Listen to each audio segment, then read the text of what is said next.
Hai semua, apa kabar? Welcome back to my channel. Setelah fokus mempersiapkan dan merayakan Lebaran, jadi saat ini aku punya kesempatan untuk buat konten baru. Konten ini yaitu budget by request. Request kali ini aku dapatkan dari kolom komentar yang intinya bagaimana cara mengatur gaji 3 juta per bulan untuk single parent satu anak.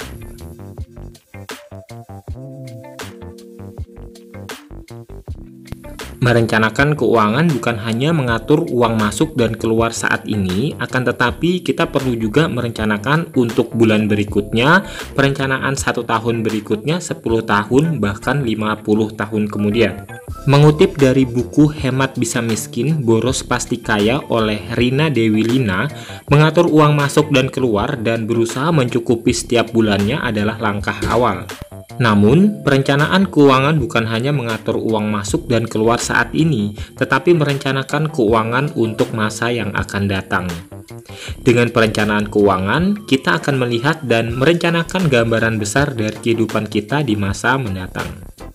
Menurut buku tersebut, penghasilan yang besar belum tentu mencukupi kebutuhan sebuah keluarga dan penghasilan yang lebih sedikit belum tentu tidak mencukupi kebutuhan sebuah keluarga. Masalah keuangan memang sering terjadi dalam keluarga. Persoalan utamanya adalah karena tidak merencanakan pengeluaran atau sering terjadi pengeluaran mendadak yang tidak penting. Misalnya, tiba-tiba melihat baju murah yang cantik lalu memutuskan untuk membelinya saat itu juga. Atau sering membeli barang yang sebenarnya tidak diperlukan, tetapi hanya karena suka melihat barang tersebut. Pendapatan yang diperoleh tidak didistribusikan untuk kebutuhan prioritas dalam mendukung pemenuhan kebutuhan sehari-hari. So, untuk menghindari permasalahan keuangan tersebut, perencanaan keuangan perlu kita lakukan sedini mungkin, seawal mungkin. Oke, kembali ke topik awal. Di sini request budgetnya adalah bagaimana cara mengatur keuangan dengan gaji 3 juta per bulan. Jadi di sini aku tulis gajinya 3 juta per bulan atau penghasilannya ya. Kemudian di sini pengeluarannya aku bagi dua seperti yang biasa aku lakukan, yaitu pengeluaran tetap dan pengeluaran tambahan. Pengeluaran tetap aku bagi ke dalam 3 item, yaitu untuk sewa rumah, cicilan, dan listrik air. Seperti yang disampaikan di kolom komentar, untuk sewa rumahnya sebesar Rp500.000, kemudian ada cicilan bulanan itu sebesar Rp300.000, dan di sini aku menuliskan untuk listrik dan air besarannya sebesar Rp150.000. Selanjutnya untuk pengeluaran tambahan ini bisa juga diartikan sebagai pengeluaran yang tidak tetap. Yang pertama aku tuliskan makan sebesar Rp600.000. Uang makan ini bisa berupa untuk pembelian beras. Berasnya di sini aku targetkan sebesar Rp80.000.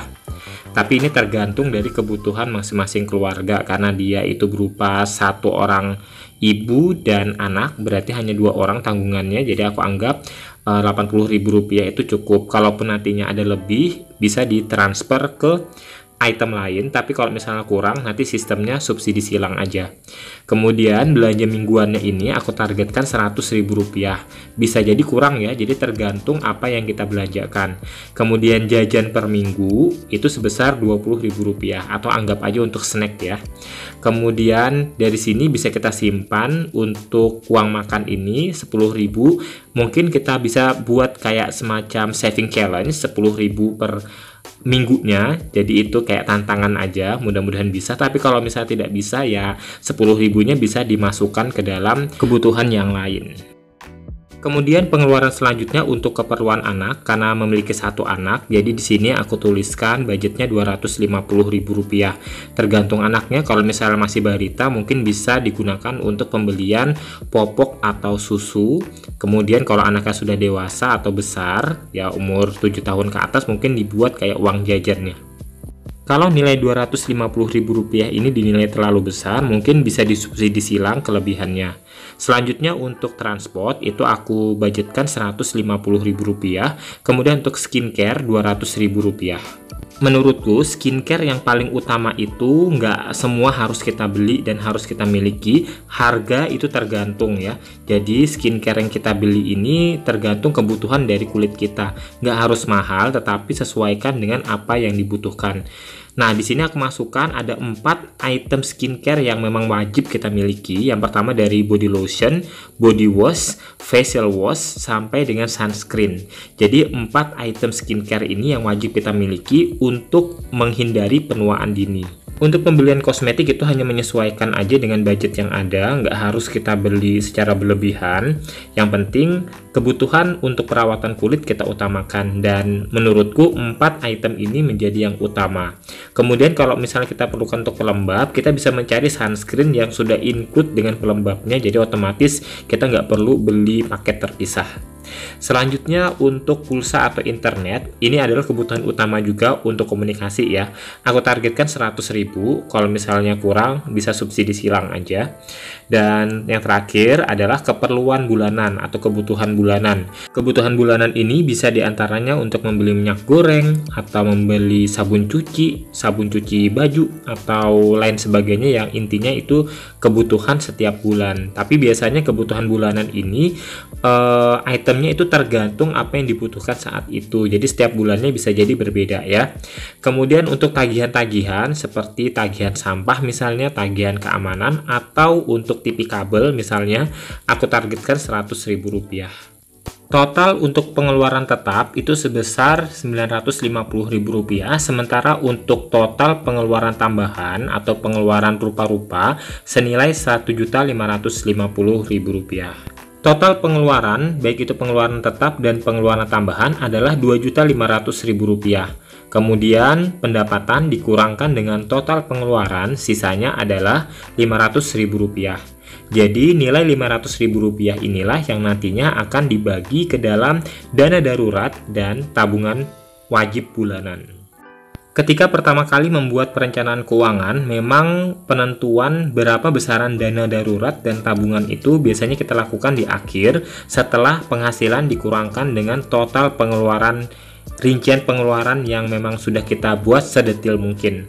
Nanti sisanya baru kita akan masukkan ke dalam dana darurat dan tabungan wajib bulanan, supaya tabungan wajib dan dana darurat ini bisa sesuai dengan apa yang kita butuhkan setiap bulannya, dan terutama untuk tabungan wajib ini tidak terganggu setiap bulan. Dari sini muncullah dana darurat sebesar Rp150.000 dan tabungan rutin bulanan Rp350.000. Prinsip ini sesuai dengan konsep kakebo yang pernah aku jelaskan di video terpisah. Budgeting yang aku buat ini bersifat fleksibel, artinya masih bisa diubah tergantung kebutuhan. Di space kosong pada bagian bawah, aku tulis kata mutiara. Jadi kata mutiara ini sekedar untuk memotivasi kita bahwa menabung itu untuk keperluan masa depan. Kenapa? Karena kehidupan itu penuh dengan kejutan. Kita tidak tahu apa yang akan terjadi pada bulan berikutnya, minggu berikutnya, besok, atau detik berikutnya. Jadi menabung ini penting untuk dilakukan sebagai jaga-jaga di kemudian hari.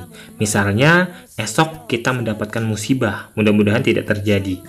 Sehingga kalau misalnya kita mendapatkan musibah, otomatis kalau kita memiliki tabungan, hal itu tentu akan memudahkan kita agar tidak memberatkan orang lain.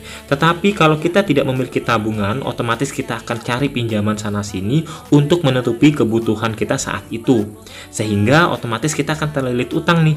Dan kalaupun kita minta bantuan saudara atau keluarga, tentu saja ada rasa ketidakenakan tersendiri, walaupun sifatnya keluarga. Tapi kalau misalnya kita memberatkan mereka, kan rasanya ada ketidaknyamanan.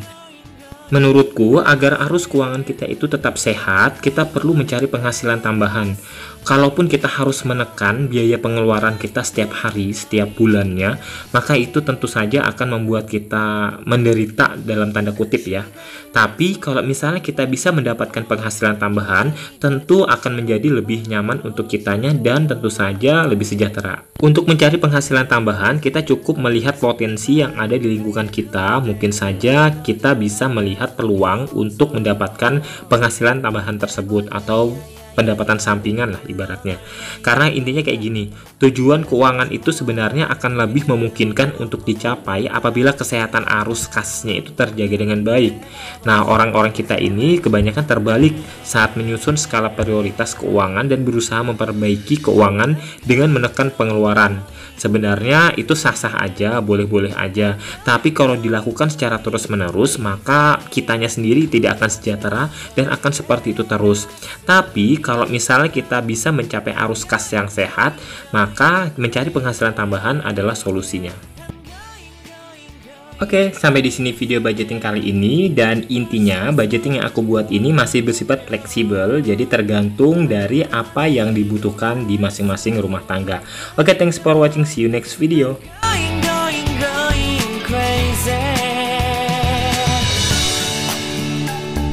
오늘은 너에게